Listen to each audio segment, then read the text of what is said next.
السلام علیکم ورحمۃ اللہ تعالی وبرکاتہ۔ الحمد للہ رب العالمین والعاقبۃ للمتقین والصلاة والسلام علی سید الانبیاء والمرسلین، اما بعد فاعوذ باللہ من الشیطان الرجیم، بسم اللہ الرحمن الرحیم، ان اولیاؤہ الا المتقون، آمنت باللہ صدق اللہ العظیم وصدق رسوله النبی الامین المتین الکریم، ونحن على ذلك لمن الشاہدین والشاکرین، والحمد للہ رب العالمین۔ ان اللہ وملائکتہ یصلون علی النبی، یا ایہا الذین آمنوا صلوا علیہ وسلموا تسلیما۔ اللهم صل على سيدنا ومولانا محمد معدن الجود والكرم وآله وصحبه وبارك وسلم، صلوا عليك صلاة وسلاما عليك يا رسول الله يا نبي الله يا حبيب الله۔ حضور نے فرمایا مجھے مسلمانوں میں اب شرک کا خوف نہیں۔ ایک طبقہ شرک کے فتوے آج بھی لگاتا رہتا ہے، کیونکہ بخاری اس کے بس کی بات نہیں، وہ پڑھ نہیں پاتے۔ بخاری کی حدیث پاک ہے، اللہ کے رسول نے فرمایا میری امت شرک نہیں کرے گی، میں خدا کی قسم کھاتا ہوں۔ اور قسم کب اٹھائی جاتی ہے؟ جب اپنی بات کو مضبوط کیا جائے۔ اللہ کے رسول نے خدا تعالیٰ کی قسم کھائی، اور قسم کھانے کے بعد کہا مجھے اللہ کی عزت و جلال کی قسم ہے کہ میری امت اب شرک نہیں کرے گی۔ کیا نہیں کرے گی؟ شرک نہیں کرے گی۔ اور الحمدللہ یہی بات ہے کہ جو کلمہ پڑھنے والا مسلمان ہے وہ اللہ کے علاوہ کسی دوسرے کو خدا نہیں مانتا۔ کہیں جائے، اجمیر جائے، کلیر جائے، بریلی جائے، کسی کونے میں جائے، کسی مزار پر جائے، کسی طرح مزار کو چوم لے، یہ میرا ایمان کہتا ہے، وہ اس صاحب مزار کو خدا نہیں مانتا، اللہ کا ولی مانتا ہے۔ تو کیسا شرک؟ یہ شرک نہیں بلکہ شرک کا فتویٰ لگانے والے ذرا شرک کی تعریف کو دیکھیں، کیا تعریف۔ اور فرمایا حضور نے مجھے خوف کس بات کا ہے؟ شرک کا تو خوف نہیں، بخاری ہی کی حدیث میں فرمایا ہاں دنیا کے اندر کھو جانے کا پورا ڈر ہے، اور تم کھو جاؤ گے۔ یہی ہوا آج دنیا میں لگے ہیں لوگ دکان سے اٹھنے کا چاہتے ہیں، جمعے کے دن اٹھ جاتے ہیں، پڑوسی یہ نہیں کہہ دے کہ بھائی جمعہ پڑھنے نہیں گئے، آج تو جمعہ تھا اس لیے آتے ہیں نماز پڑھنے۔ اور سنے جو لوگ صرف جمعہ پڑھنے آتے ہیں، میں نہیں کہتا کہ اس مسجد نہ ہو، نماز فرض ہے، کہیں پڑھو۔ اللہ خود فرماتا ہے جو لوگ نماز کسی کو دکھاوے کے لیے پڑھتا ہے، کسی کے دکھاوے کے لیے کہ فلاں کہہ دے گا یار نماز کو نہیں گیا، فرمایا ایسی نماز کی اللہ کو ضرورت نہیں ہے۔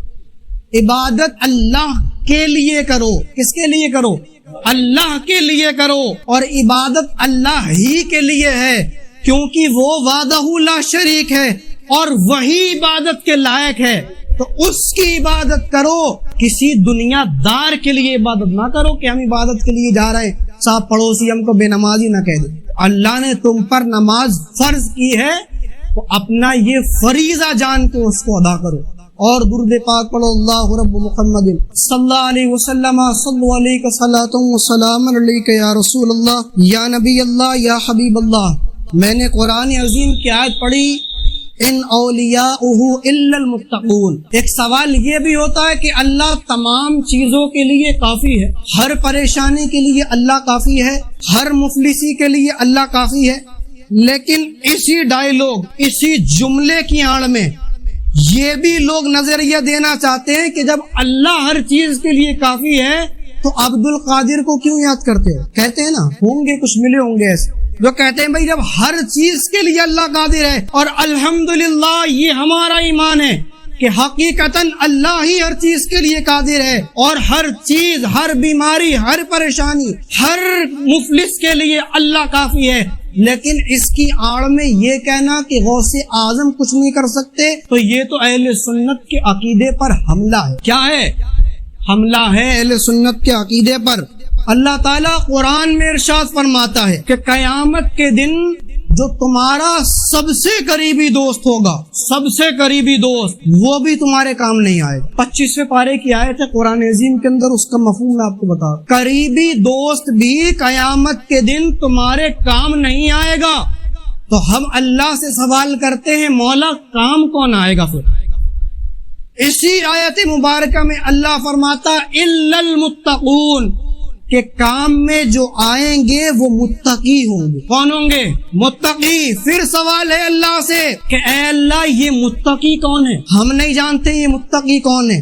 تو اللہ ہی قرآن میں جواب دیتا ہے ان اولیاؤہ الا المتقون کہ اللہ کے ولی ہی متقی ہیں. کون کام میں آ رہا قیامت میں؟ متقی. اور متقی کون ہے؟ اللہ کے ولی. تو جو قیامت میں ہمارے کام آ سکتے ہیں کیا وہ رہتی دنیا پہ ہمارے کام نہیں آ سکتے؟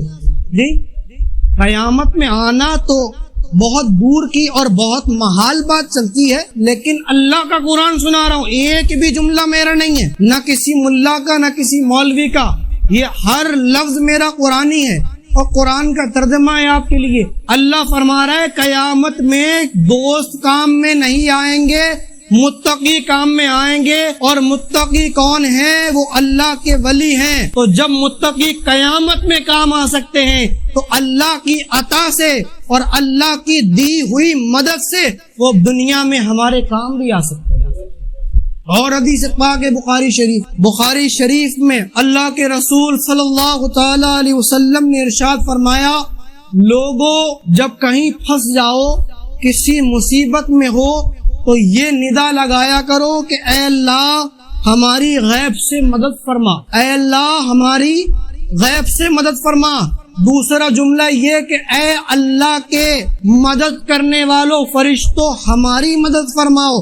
تو اللہ نے ایک مخلوق کو صرف اس ڈیوٹی پر لگایا ہے کہ وہ پریشان لوگوں کی مدد کے لیے آتے ہیں. کون آتے ہیں؟ اللہ کے فرشتے. اور قرآن عظیم میں مختلف مقامات پر ہے کہ کہیں فرمایا ولیکم اللہ کہ اللہ کا ولی بھی مددگار ہے، کہیں فرمایا جبریل کہ اللہ نے جبریل کو مددگار فرمایا، اور کہیں قرآن میں فرمایا کہ اللہ نے ایمان والوں کو ایمان والوں کا مددگار بنایا.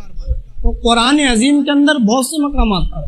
اور ہاں حقیقتاً ہمارا اہل سنت والجماعت کا عقیدہ یہی ہے کہ اللہ کا کوئی بھی ولی ہو، کوئی بھی غوث قطب ابدال کوئی بھی ہو، یہ سب اللہ کی دی ہوئی عطا سے اور دی ہوئی پاور سے ہماری مدد کرتے ہیں. بذات مدد نہیں کرتے، اللہ کی عطا سے کرتے ہیں. اور یہ عقیدہ رکھ کے اگر کسی سے بھی مدد مانگی جائے تو یہ تو اہل سنت کا عقیدہ. قرآن و سنت سے ہمیں یہ عقیدہ ملا ہے. اللہ تعالیٰ سے دعا ہے کہ اللہ تعالیٰ ہم سب کو مذہب اہل سنت اور مسلک اعلیٰ حضرت پر تادم حیات باقی رکھے اور اسی مذہب و مسلک پر ہمارا خاتمہ فرمائے. اللہ سے دعا ہے کہ اللہ تعالیٰ ہم سب کو پنجگانہ نماز پڑھنے کی توفیق عطا فرمائے. وآخر الدعوانا الحمدللہ رب العالمین.